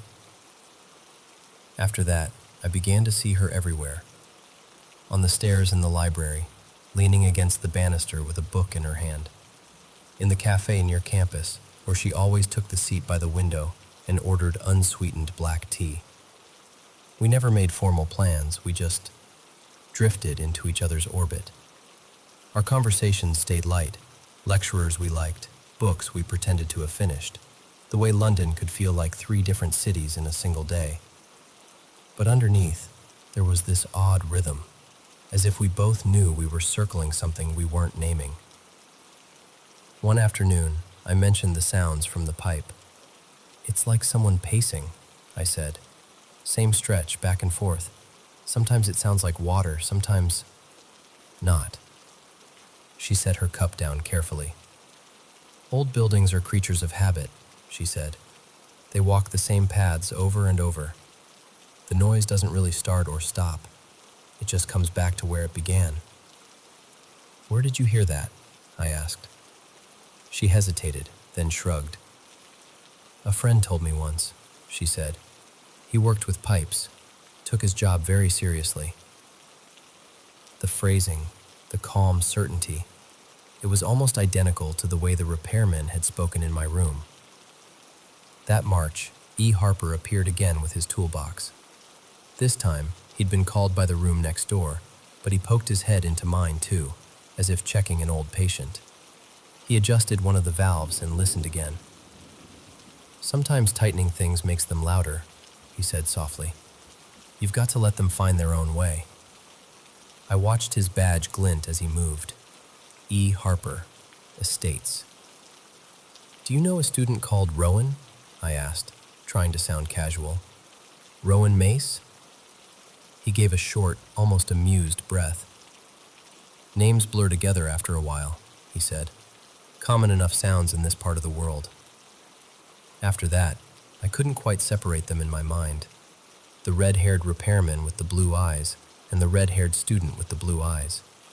They spoke with the same unhurried rhythm, as if the building itself were talking through both of them.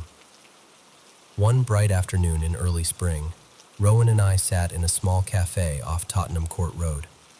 Light pooled on her hair, turning the red almost copper. I'd been turning the question over in my mind for days. Finally, I just asked, Hey, random question. Do you know anyone called Rowan Mace, with an A instead of an E? Her fingers paused on the rim of her cup. That's a pretty common sort of name, she said lightly. Why? No reason, I lied. It just sounded familiar. She let it go. When the bill came, she reached for the receipt and scribbled something on the back. "Send me your dissertation draft when you're ready," she said, sliding it over. "I'm good at spotting grammar stuff. Occupational hazard." Her handwriting was neat and looping. Under her number, she'd written, Rowan Mace. 2 N's in the first name, an extra I in the surname. Relief washed over me. For a moment, it felt like I'd been holding my breath since that first email and could finally exhale. "Oh," I said, almost laughing. "So it's Rowan with 2 N's?" "Always," she said, smiling. "You must have heard it wrong before." Outside, we walked together for a bit. She told me about her father, how he stayed at home painting landscapes in a flat near Russell Square, how he disliked visitors, how he could go days without seeing anyone but her. "Maybe I'll walk you home sometime," I said. "If you're not afraid of him," she laughed. A week later, after a late film, I did walk her home. Her building was one of those red brick blocks near Russell Square, with a stairwell that smelled faintly of damp and old cooking. The banister was smooth from decades of students sliding their hands along it. At her door, she hesitated, then said, "It's a bit messy, but do you want to come in for tea?" I said yes before I had time to overthink it. Inside, it was the opposite of messy. Everything was tidy, almost too tidy. Mugs stacked by size, books lined up by height, shoes paired with their toes facing the same direction. Dark, abstract paintings hung on the walls, all in the same muted palette. While she went into the kitchen to put the kettle on, I wandered over to the small desk by the window. A laptop sat closed there, with a white label stuck to the lid. The same sort of label was on the notebook beside it. In block capitals, someone had written, Rowan Mace. Not Rowan, not Mace. Exactly the name from that first email. My heartbeat climbed into my throat. I leaned closer, as if the letters might rearrange themselves if I gave them a chance. From the kitchen, her voice floated out. "Milk or no milk?" "No milk," I called back, trying to sound normal. She came in with 2 steaming mugs and set mine down on a coaster so precisely, you'd have thought the table might scold her if she missed. "You told me you spell your name with 2 N's, I said, nodding at the labels. "And differently at the end. Why does this say Rowan Mace?" For a moment, she didn't move at all. Then she smiled, but it didn't quite reach her eyes. "Those are old," she said. "My father made those labels. He likes spelling it that way. He thinks it looks tidier." Before I could answer, a man's voice came from the next room. Low, northern, and horribly familiar. "Add more water when you make the tea," he called. "You'll scald the leaves." The accent hit me like cold water. I'd heard it in my room, months ago, remarking that moisture has a memory. I'd heard it in the corridor, telling me that old problems come back. I took a step towards the half-open door to the other room, but Rowan's hand caught my wrist. She was still smiling, but her grip was stronger than it had any right to be. "Don't go in," she said quietly. "He doesn't like being disturbed." "Your father?" I asked. She squeezed once, then let go. "He's particular." The voice came again, muffled but clear. "Is the water boiling yet?" Ice slid down my spine. I suddenly didn't want to see his face. I didn't want to match the voice to a body and then have to remember it every time the pipe in my wall twitched. "Drink your tea," Rowan said, her tone light again. "He'll be quiet soon." We never spoke about the labels after that. I finished my tea, made some excuse about an early start, and left. Walking back through the drizzle, Harper House looming in the distance, one thought went around and around in my head. If she was Rowan Mace, then who was Rowan Mace?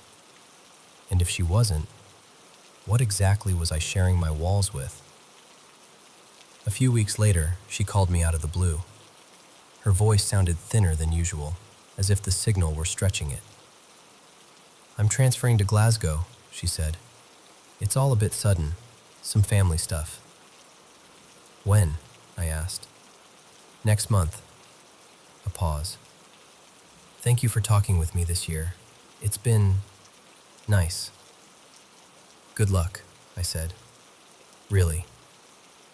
We didn't say much else. When we hung up, I sat on the end of the bed, watching the pipe pulse gently in the wall. The next day, an email arrived from a new address.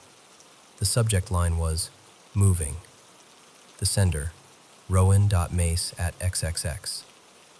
The message said, I'm moving to Glasgow next month. Rowan. I stared at that double N for a long time. Then I went back to my inbox and opened the old message, the one from months ago. To room 02. Is it still leaking? Rowan.mace.22. But somehow, in my mind, they had both begun to blur. I never replied to her email. I don't know if that was kind or cowardly. Maybe both. June 17th, 2025. My last full day in that room. I packed my suitcase slowly, folding the year into piles. Notes I'd keep, clothes I'd donate, memories I'd pretend to forget. The corridor outside was almost silent. Most people had already gone home or were out celebrating. Sometime in the afternoon, there was a knock on my door. When I opened it, E. Harper was standing there, toolbox in hand. Leaving today? He asked. Tomorrow morning, I said. Thought I'd hand the key in tonight. He stepped inside without really waiting for an invitation, glanced up at the pipe, and pressed his palm gently against it, as if taking its temperature. Then he knelt, adjusted a valve I hadn't even noticed before, and the pipe gave a long, soft sigh. There, he said. That should stay quiet for a while. For the next person? I asked, trying to keep my tone neutral. He looked around the room, at the faint marks on the walls where I'd blue-tacked notes, at the slight dip in the mattress where I always slept. Old places have good memories, he said.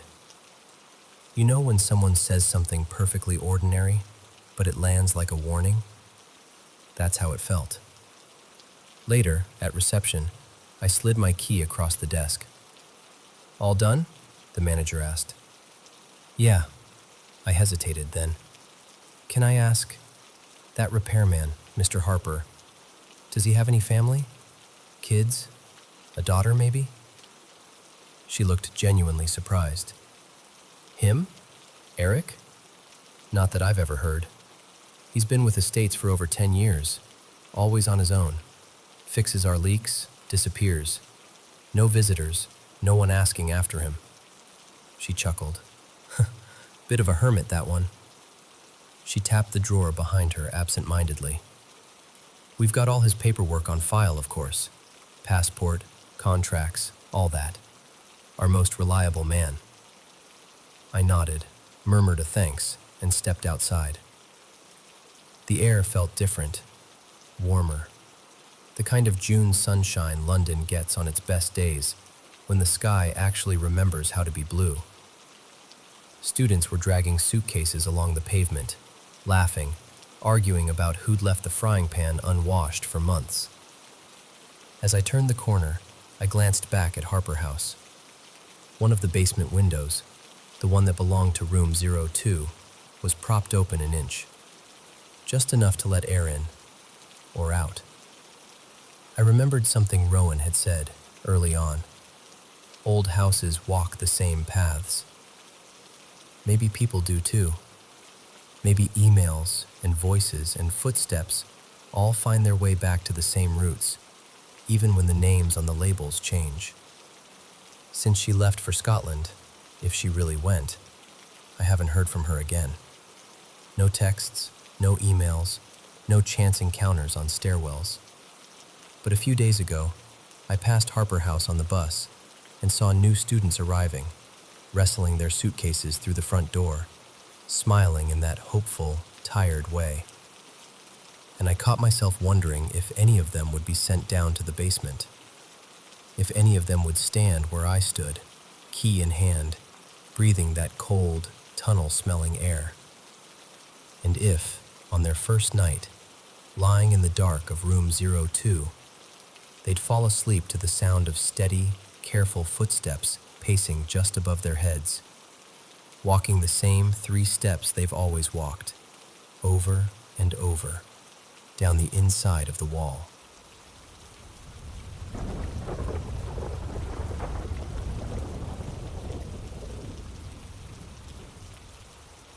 So, let me tell you about this night I'll probably never forget. I live in Tacoma, Washington, and there's this place called Point Defiance. If you've never been, it's this huge, wooded park right by the water, beautiful in the daytime, kind of storybook eerie at night. Tucked inside, there's an old pagoda that people around here say is haunted. The story goes that back in the 1920s, a widower, some people call him Mr. Harlan, took his own life in what used to be the trolley restroom in that pagoda. Since then, the building's had more than its fair share of bad luck.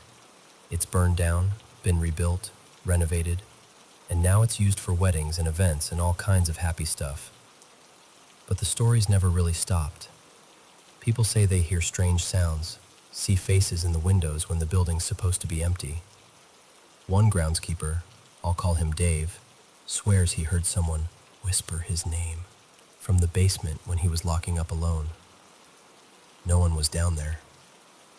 Now, that was about all I could dig up online and from local chatter, so as far as I could tell, I might have been one of the first people to go out there specifically to check for anything paranormal. No team, no equipment, just me being curious. Or dumb. Take your pick. I decided to go super early in the morning, like around 3:45 a.m. It was that kind of time where the sky's not quite night, not quite morning, just this heavy, in-between darkness. I parked near the waterfront and took one of the trails that winds up to the pagoda. At first, honestly, nothing felt too wild. Unsettling, sure, but that's just what happens when you're alone in the woods before sunrise with a flashlight and a bunch of ghost stories rattling around in your head. The pagoda looked almost peaceful from a distance, lit faintly by a couple of dim lamps. No voices, no apparitions, no cold spots. Just me, my breath, and the crunch of my boots on the path. After a while, I kind of relaxed. I started thinking, okay, maybe this is just one of those local legends that got bigger in the retelling. I was already mentally writing it off like, well, that was a bust, but at least I got some fresh air. A little ways away from the pagoda, maybe 50, 60 feet, there's this small Japanese-style pond and a little shrine by it. It's really pretty, even in the dark. I walked over there and just stood for a bit, looking at the water, listening to the quiet. You could hear the faint waves from the sound in the distance, some leaves shifting, nothing special. I turned to leave, took a step, and that's when I heard it. Another step. But not mine. It sounded like a footfall landing just a fraction of a second after I put my foot down, like that cliché movie moment where a character stops and they hear a trailing step behind them. It came from maybe 10 or 15 feet back, on the path behind me.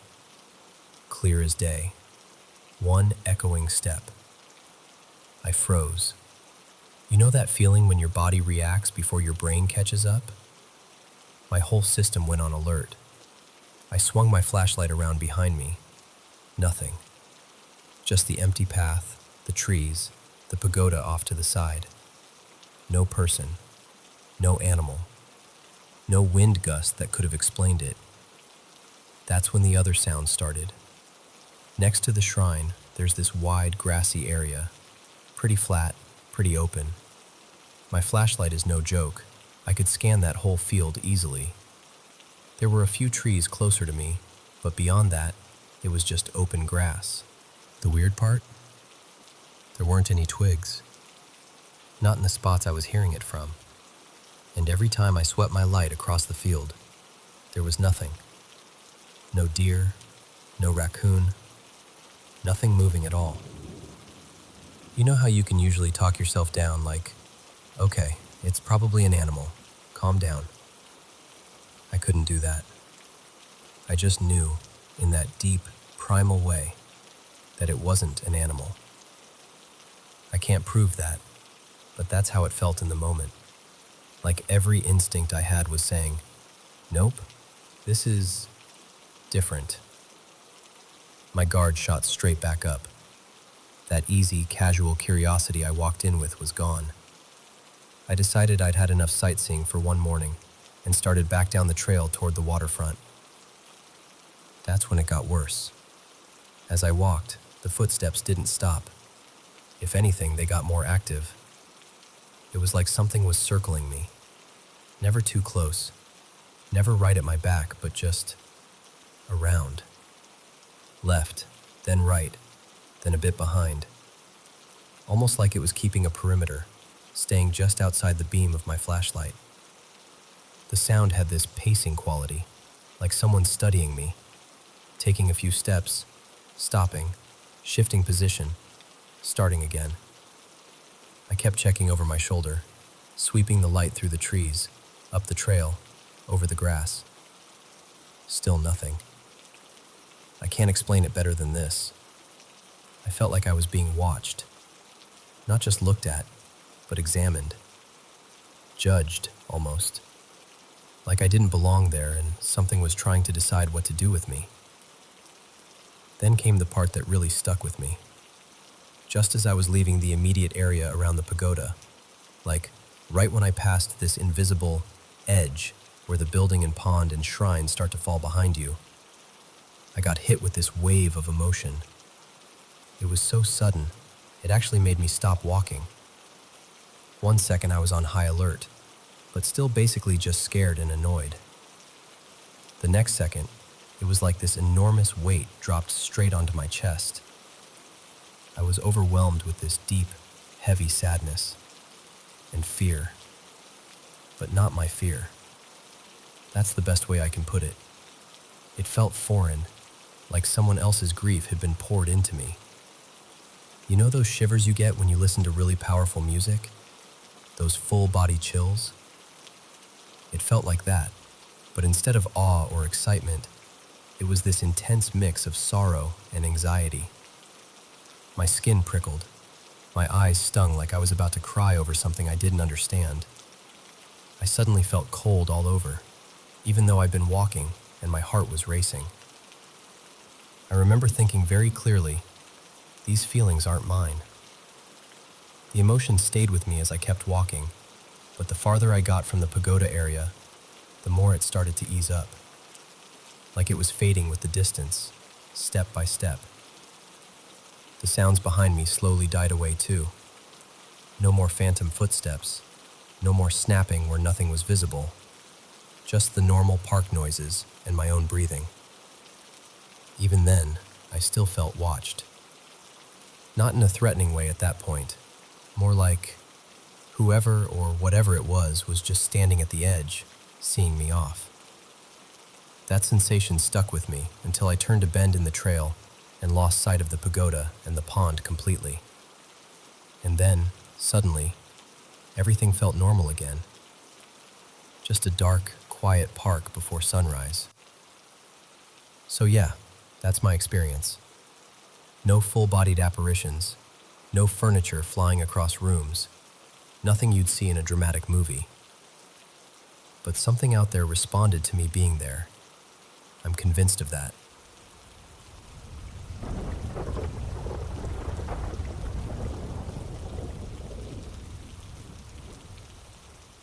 So, this one's for my dad. His name was never in any headline or history book, but yeah, this is for him. My dad, Mark Wilson, worked the graveyard shift. Literally. He was the overnight caretaker at this old cemetery on the edge of a little town outside Knoxville, way past where the streetlights end and the road turns to gravel. The kind of place where even the moonlight looks like it's second-guessing itself. On paper, his job was simple. keep folks from sleeping on the graves, make sure nobody was sneaking in to pry off copper vases, keep the grounds respectable, as the management liked to say. But Dad would look at me with that serious, tired half smile of his and say, "It ain't the living that bothers me out there." And he meant it. I only went with him once. I was around 10, give or take. Mom was on a double shift at the hospital, and instead of leaving me with a neighbor, he brought me along. Said I could sleep in the little guard shack while he did his rounds. The shack was no bigger than a storage closet. It smelled like burnt coffee, old paper, and wet dirt. There was this tiny space heater in the corner that hissed and rattled like it was offended it had to work at all. I remember curling up on this worn-out vinyl cot with his old army jacket over me. It still smelled like cigarettes and whatever cheap aftershave he bought at the drugstore. That smell made me feel safe, like he'd just stepped out for a minute and would be back any second. I fell asleep to the sound of that heater buzzing and the soft scratch of his pen on a logbook. The first time I woke up, it was silent. Not late at night quiet, just wrong. The heater was dead. No hiss, no buzz, nothing. The silence felt heavy, like the air was pressing down on my chest. And then I heard it.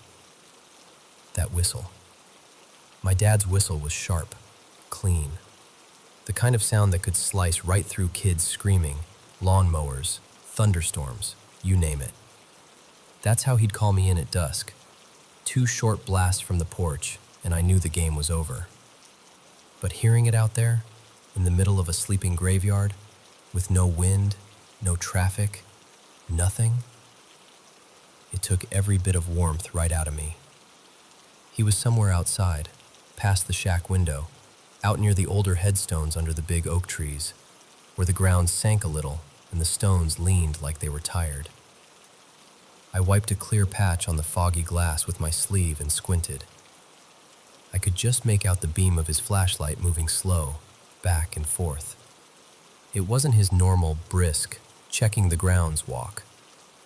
The light drifted from grave to grave, then lifted higher, like he was looking at something standing between the stones, something that shouldn't have been there. The whistle came again, but this time it was different, lower, stretched out, and shaking just a little at the end. "Daddy?" I whispered. He didn't answer. I watched the flashlight's beam hang in the dark for a second, like it was thinking about where to go next. Then it just went out. No click, no flicker, just gone. I must have passed out again because the next thing I remember, it was morning. Gray light was seeping in around the edges of the blinds. The heater had sputtered back to life and was making this half-hearted clunking sound. On the desk beside me, my dad's flashlight lay on its side, still beaded with dew. Dad was in the corner, in this old folding chair, shoulders slumped, staring at nothing. His eyes were bloodshot, like he hadn't blinked all night. He didn't say much on the drive home.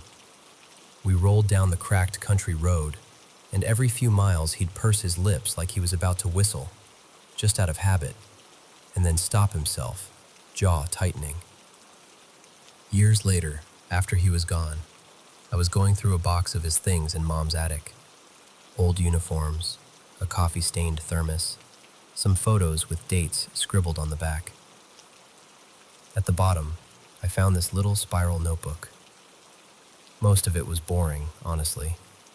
Dates, weather notes, which plots needed trimming. But then there were a few pages where his handwriting changed, sloppier, rushed.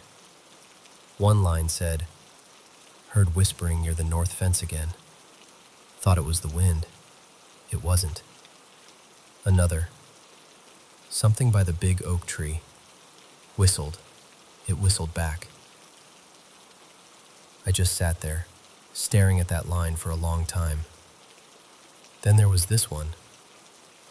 Little girl near section B, barefoot, vanished when light hit her. My skin went cold reading that, even in the middle of Mom's bright, cluttered attic. The last entry was dated the night I went with him. It said, "Squirts with me tonight. Can't let her see what's moving by the tree line. If it whistles again, I'm not answering." I remember tracing those words with my thumb. Can't let her see. He'd never said it out loud, but that was Dad in a nutshell. Tired, scared maybe, but standing between me and whatever was out there. Sometimes now, when I can't sleep, and that happens more than I admit, I'll be lying there in the dark, staring at the ceiling, and I swear I hear it. That same sharp whistle. Not in the house, not right outside the window, just far enough away that I can pretend I imagined it. Thin and hollow, like it had to travel a long way to find me. And for just a second, I can smell that damp Tennessee air again.